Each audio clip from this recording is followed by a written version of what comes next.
ভাবছি হয়তো একবার দুইবার ঘুরতে আগুনটা নেবা হারবো, এই দুনিয়া ফুরবো জানি না দুটা অর্থ না পুরে নাই, ওই বাসার ভূগোল হয়ে আগুন আয়া পড়ছে, পুইরাই যাবো, যাবারই দেয় না। বুঝলাম যে সিলিন্ডার বাস্ট হয়ে আগুন লাগছে, কয় যে বাস্ট হওয়ার সাথে সাথে আগুনটা ছড়ায় পড়ছে, মানে আর নেভানোর কোনো ইয়ে ছিল না। রাতে মনে করেন যে রাস্তাতে বই থেকে কাটাই নাকবো, না যাম কোনো যাওয়ার আঙ্গুর জায়গা নাই। আমি ঘরে যাবাইছি না বাজান, আমি কিছুই নাই, এই যে ব্যাগটা নিয়ে বনানি গেছিলাম বাবা ভাঙ্গার করে, না হলে কতগুলো টেয়া আছিল, পয়সা আছিল, জিনিস আছিল, কাপড় চুপড় কিচ্ছু না, আমি কিচ্ছু নিয়ে আবেছি না। এই যে বস্তা বস্তি ব্যাগ নিয়ে আইছি আমার সংসার, আমি অনেকে মরে গেলে না আমার দিব কারা এনুকা দাবড়াইয়া না ভাই, আমি কিছু করতেছি না বাবা, সব শেষ হয়ে গেছে আমার, আমার সব শেষ হয়ে গেছে গো বাবা, আমার কিছু নাই, আমি বাবা যাবাইছি না, তালা তাই উইরা শেষ, আমি ঘরে যাবাইছি না বাজান,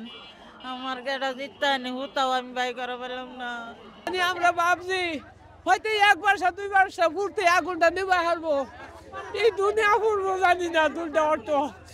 দুইটা অর্থ তৈরি গেছে গা, আর বাসার মানুষ মানে 16 আনে গেছে গা, 16 আনে গেছে গা। হ্যাঁ না ছেলে মেয়ে আছে, ওরা একজন একা না, খুঁজতে পাইতাছি না, অনেক গাড়ির অটো গাড়ি দুইটা, আর ঘরের মাল সামান 16 আনে গেলে বাইরে আইছি, আর বড় ভুলা গেছে গা আরেক গাড়ি, আর খোঁজ পাইলাম না, পরে মাজলা ভুলা এটা ছুট্টারও এটারও খোঁজ পাইলাম না, কোনো ভাববো না। না না না না আমরা 4 দোকানে বয়ে রয়েছি, ওই থাইকে মনে করি না আরো মেলাহানি দূরাত আগুন লাগছে, পরে দৌড় যখন গেছি যায় দেখি যে আবার ভয়াবহ আগুন লাগছে, আরো আগে আমরা ওর সময় শুনছি না, ঠাড়ি পাইছি না, পরে যখন আগে বাসার দিকে আয় পড়ছে ওর সময় ঠাড় পাইছি, পরে বাসা তার করতে যেমন দৌড়টা পয়দার কাল জীবনটা লয়ে আইছি, মাগরিবের আজামের আগেই লাগছে, হ্যাঁ আজামের আগেই লাগছে, আমরা নামাজের লেগে মেলা দিছি 3 মিনিট টাইম আছে, পরে আর যাবার পাইছি না, পরে নামাজও যাবার পাইছি না, ফুলারও পাইলাম না,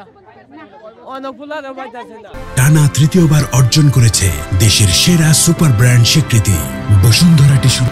বাসার পাশে আছে, আমরা পড়ছি কিচ্ছু নিয়ে পাইছি না, উইরাই গেছে নাই, আমি ওই বাসায় আছিলাম, পরে দেখা যায় আগে ঘরে থেকে আগুন, পরে আমরা বাড়াই আই পড়ছি, পিঠা বানাই, পিঠা নিয়া পিঠার কাই মাই গল্লা থইছি, পিঠা বানায় ওবেই তোর আগুন দেখে আগুন লাগছে, আর কোনো হুঁশ নাই, আগুন লাগলে হুঁশ তাই না তো দোহানো কি আর আমি বাঁচতেছি না। 1.5 বছরে পুনায়, 2 বছরে পুনায়, 1.5 বছরে পুনায়,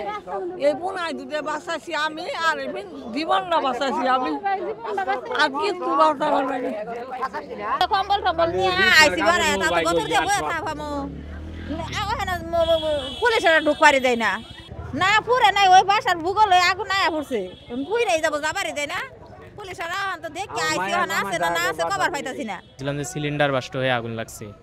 কয় যে বাস্ট হওয়ার সাথে সাথে আগুনটা ছড়ায় পড়ছে, মানে আর নেভানোর কোনো ইয়ে ছিল না। আমি তো শুনলাম এই 2 ঘন্টা খানেক আগে, মানে ওই ভাইয়ের কাছে, ওই ভাই নাকি ওখানেই ছিল, তবে আমি ওখানে ছিলাম না তখন। রাতে মনে করেন যে রাস্তাতে বই থেকে কাটাই নাকবো, না যাম কোনো যাওয়ার আঙ্গুর জায়গা নাই, না কইতে পারি না, কাজে গেছিলাম না আগুন কিভাবে জানাক যে এটা খবর পাইলাম না, না আমরা খবর নিয়ে আইছি, আয়া দেখি মনে করেন যে পুরা শেষ, আঙ্গুর বাসা পুড়ে গেছে, আর আমরা যাই কি করি, যাবার পাইলাম না, নৌকার পার হবার পাইলাম না। বাসায় তো অনেক কিছুই থাকে, বাসায় কত কিছু তো আছে, সব কিছু কি নিয়ে যায়, কিচ্ছু নিয়ে আইতে পারি নাই। আমি এনে কাজে আসছিলাম, বেলতলা কাজ করি, পরে আগুনের কথা খবর হই না, পরে দৌড়ায় গেছি, যাওয়ার পরে যাই দিই নাই, পুড়ে গেছে। এখন দেখি পরিস্থিতি, আগুন তো এখনো জ্বলতেছে, আগুন যদি নিভা যায় পরে কোনো জায়গায় থাকা যায় নাকি, কোনো আত্মীয় স্বজন এক জায়গায় যাওয়া লাগবো আর কি।